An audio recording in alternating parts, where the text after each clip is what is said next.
Throughout history, there have been many great minds. But what if they were thrust into the modern age and given a taste of our technology? How would they react? Welcome to my channel! In this series, we imagine what would happen if some of history's greatest people were dropped into the modern world and had to deal with things like cell phones, the internet, and virtual reality. First up, it's Julius Caesar. He has just been told that this weird-looking headset will allow him to experience any reality he wants. But first, he has to get stabbed in the back by a rogue senator, and the only way to defend himself is to use a virtual sword. Beware the Ides of March, says Caesar, as he takes his first steps into the virtual Senate. Little does he know that today is actually the Ides of March.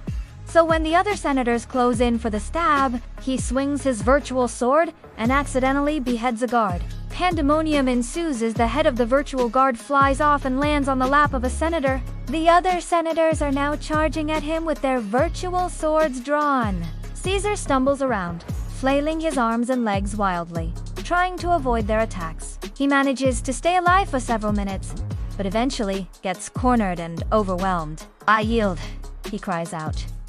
"You win." And with that, he rips off the headset and storms out of the room. Next up, it's Joan of Arc.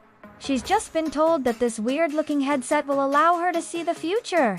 But first, she has to charge into battle against an army of English soldiers, and the only way to defend herself is to use a shield. "Back, you sinners!"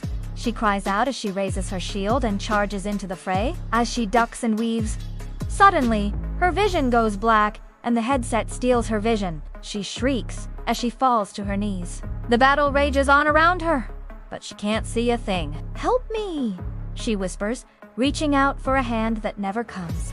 Finally, it's Albert Einstein. He has just been told that this weird-looking headset will allow him to experience any reality he wants.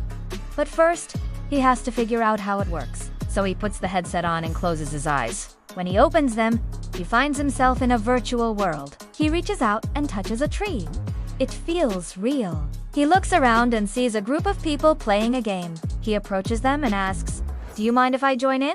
They tell him the rules, and he listens intently. Then he takes off the headset and says, "This is all quite simple, really." And with that, he puts the headset back on and joins the game. Within minutes, he figures out how to manipulate the virtual reality and becomes the game master. Which historical figure do you think would have the most fun in the? Let me know in the comments below. And if you liked this video, be sure to check out my other videos on the channel. See you next time!